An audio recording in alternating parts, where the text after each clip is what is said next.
To begin our presentation, we are going to describe what are large language models and machine learning and how each of these work. Large language models, known as LLMs, are advanced AI systems that are designed to understand and generate human-like text. LLMs use deep learning and are trained on vast data sets from the internet, books, and articles. These models have billions of parameters that help them perform various tasks such as text generation, translation, summarization, and question answering. One of the main examples of large language models that has become very popular more recently is OpenAI's ChatGPT. With billions of parameters, LLMs capture intricate patterns in language and perform a wide array of language-related tasks, revolutionizing applications in various fields. Large language models are deep learning techniques used to predict future words and sentences using vast textual data. They consist of multiple layers of neural networks and an attention mechanism. LLMs are trained on a massive corpus of text, learning grammar, semantics, and conceptual relationships through zero-shot and self-supervised learning. They can generate coherent and contextually relevant language for various natural language understanding, or NLU, and content generation tasks. Prompt engineering, prompt tuning, fine-tuning, and reinforcement learning with human feedback can enhance performance and eliminate biases in enterprise-grade LLMs. Machine learning is a subset of artificial intelligence and computer science. ML utilizes data and algorithms to enable AI systems to imitate human learning. ML consists of three key elements: the decision process, the error function, and the model optimization process. The decision process involves using ML algorithms to make predictions or classifications based on labeled or unlabeled input data, revealing patterns within the data. The error function assesses the accuracy of the model's predictions by comparing them to known examples.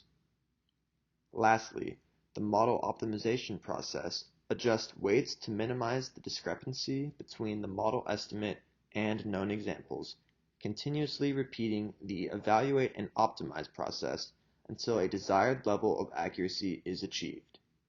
The history of large language models and machine learning techniques is concise because the history of powerful computing is also concise.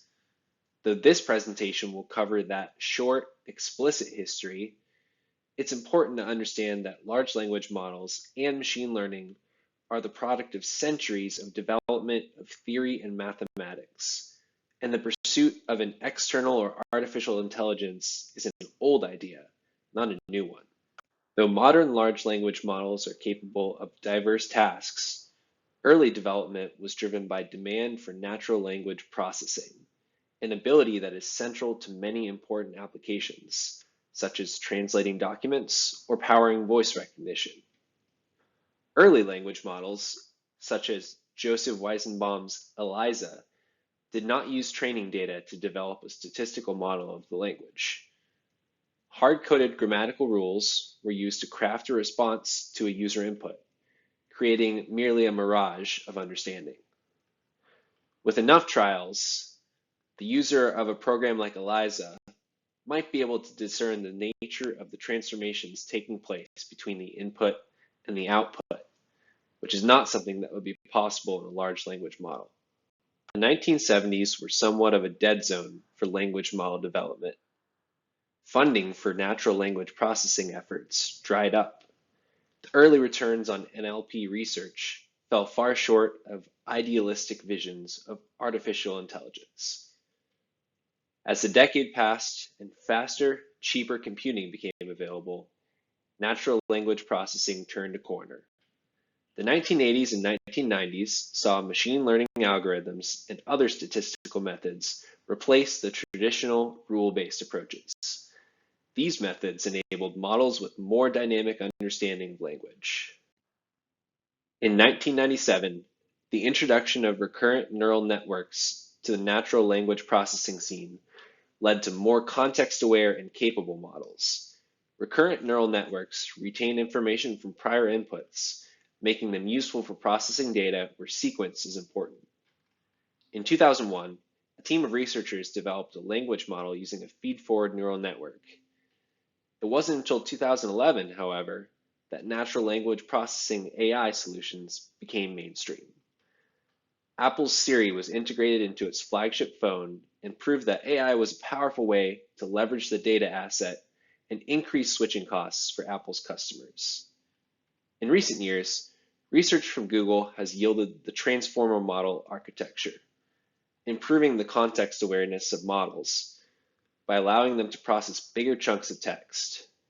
This advancement enables some of the emergent abilities of large language models, such as image generation.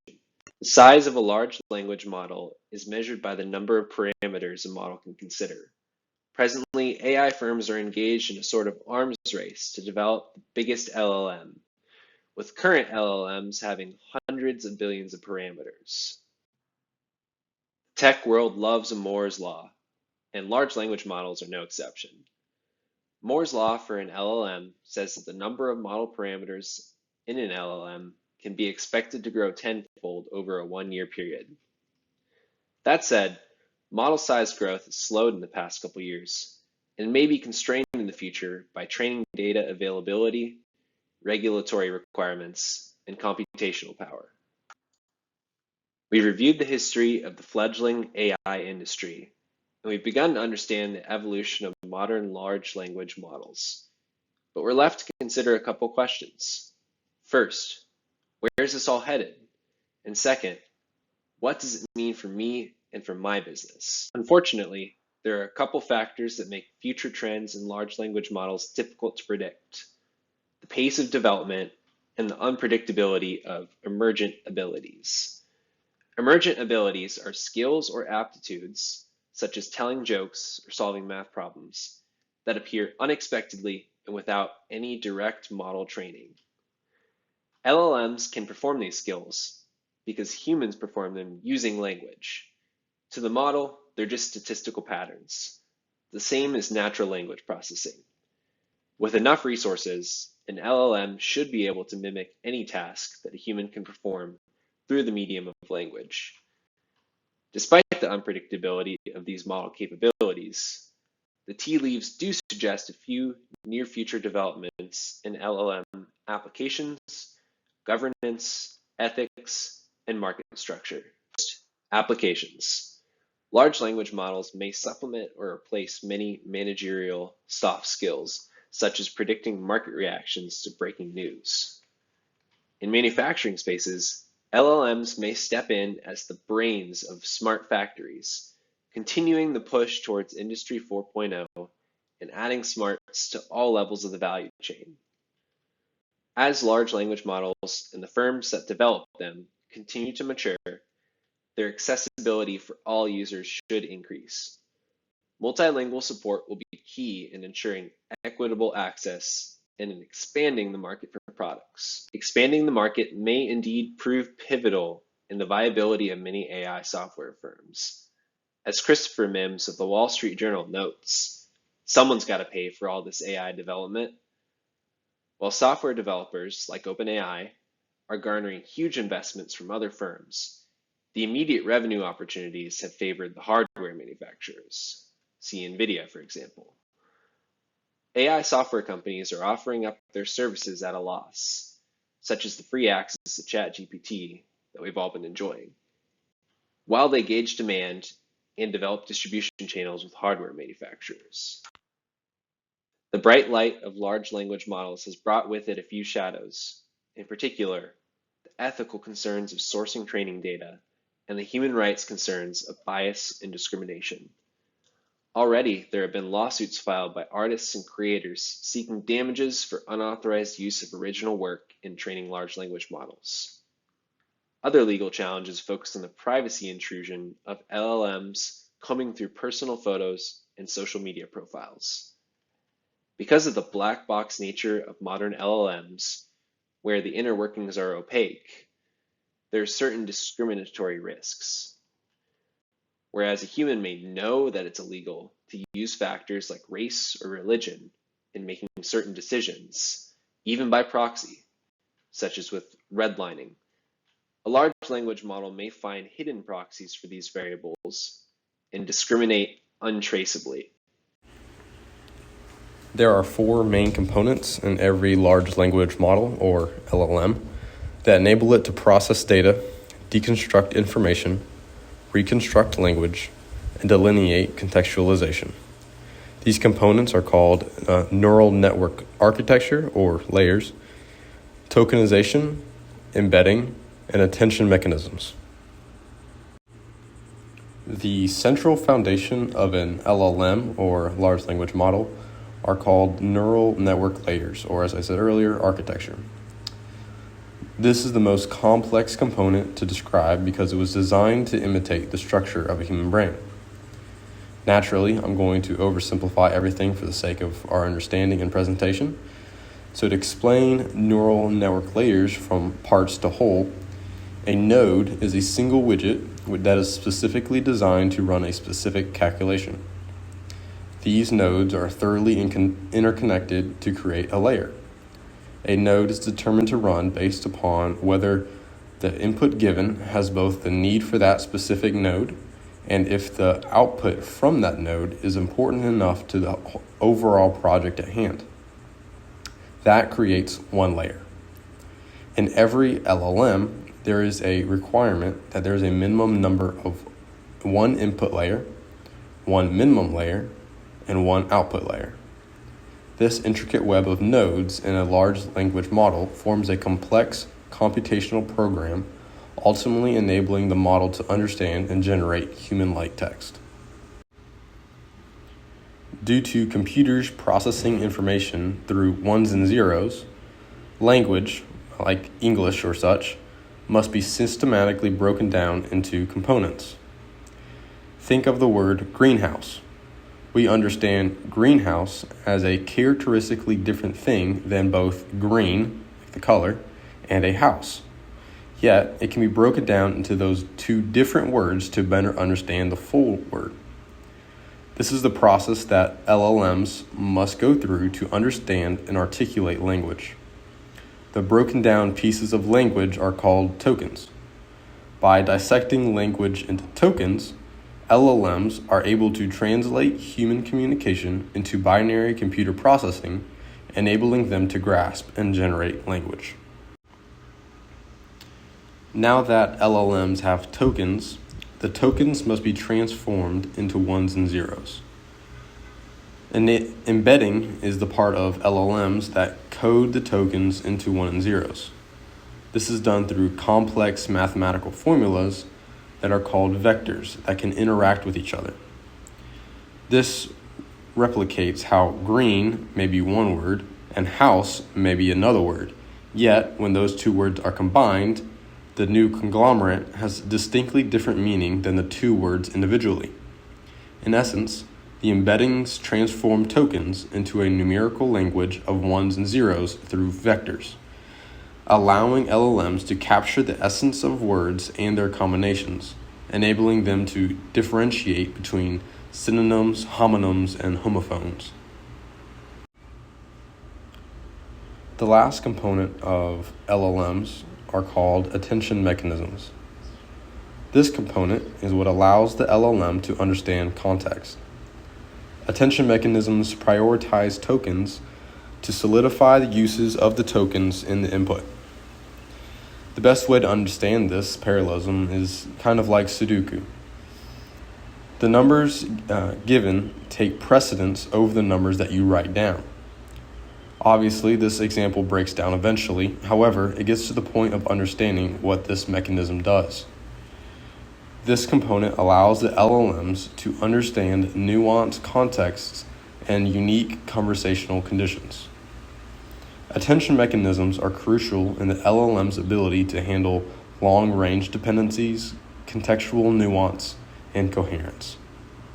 We now move into the next part of our presentation, where we will discuss the relevant cost, benefits, and risks of large language models. The following slides will go into further analysis about each of these aspects. Large language models are not cheap to maintain and operate, with a large part of the overall cost coming from the computational cost of training the models. The computational component for training LLMs is a graphical processing unit, more commonly referred to as a GPU. With market demand for advanced LLMs continuing to grow, manufacturers of these GPUs have developed models to handle the high technological cost to train LLMs. NVIDIA is at the forefront of GPU development and have released the NVIDIA A100, a GPU that is prominently used for training of LLMs. For Meta's Llama model, the company used 2048 A100 GPUs to train the model over 21 days, resulting in a cost of around $2.4 million. For organizations such as Microsoft, who are also expanding their development of AI, are estimated to be spending close to $4 billion in infrastructure costs related to LLMs. While large language models and machine learning have high computational and financial costs, there is also an environmental component to the cost of training the models. With such a high level of computer power being used to train models, there's a significant energy use for each LLM being ran, including models such as ChatGPT and others being developed by organizations such as Microsoft and Google. However, organizations developing LLMs do not make information related to energy consumption for the models readily available. Despite this, researchers have developed estimates on the cost to create these LLMs.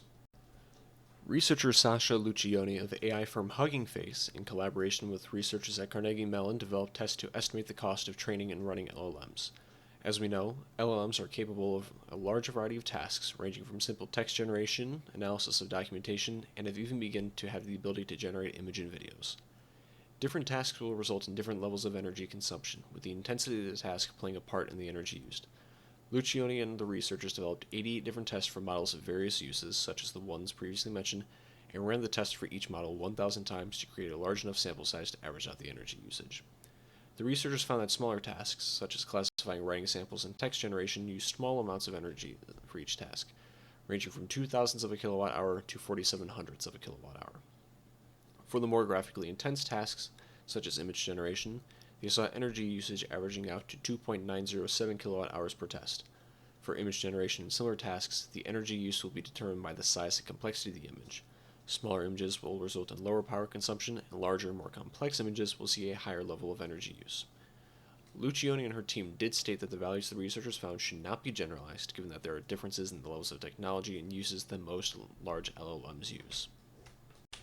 Another researcher, Alex de Vries, a PhD candidate at VU Amsterdam, also researched the energy usage from LLMs.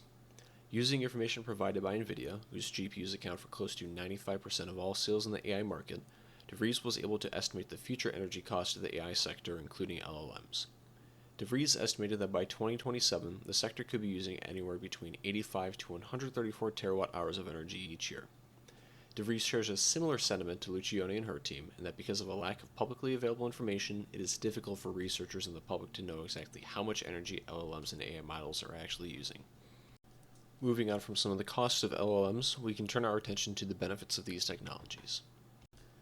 In recent years, there has been an increase in publicly available LLMs, and it has become apparent that there are extensive uses for these technologies, including processing tasks such as text generation and summarization, machine translation, and chatbots for customer relations. This in turn allows for increased task efficiency and a higher likelihood of solving complex issues in a shorter time frame. Content filtering and moderation are also uses of LLMs. As these models continue to grow and develop, the use cases for the technology will also grow. While there are numerous benefits for LLMs and machine learning, there are several risks associated with the technology that we will now discuss. To start, we will address some of the ethical and legal concerns with LLMs. While these models can be used to benefit and improve society, bad actors can have an impact on the abilities of these models. Some of the primary concerns that developers and users should be aware of in relation to these models include, but are not limited to, bias propagation, misinformation, privacy violations, content manipulation, and the facilitation of illegal activities. These issues should be of concern to developers and users of large language models, but through a strong filtering system and a robust set of ethical guidelines for the model, the risk of these issues can be mitigated. Moving on from ethical and legal concerns, large language models are also subject to considerable infrastructure risks if developers do not undertake substantial steps to guarantee safety of the technology. To start, inadequate sandboxing of the model can open an organization to potential breaches of data. If a model does not have restricted access to certain parts of systems from poor access controls, it can become a target for exploitation among systems. Another infrastructure risk that developers can find themselves facing is a server-side request forgery, or SSRF. SSRFs happen when attackers trick LLMs into accessing data that the LLM should not have access to. While these can be daunting issues, developers can take steps to prevent these risks from happening. Developers can take steps such as isolating the LLM from other critical systems, restricting the LLM's access to sensitive information and materials, and limiting its capabilities to the minimum needed to function, and performing regular audits of the LLM environment and access controls to ensure it is being properly isolated from critical systems and information.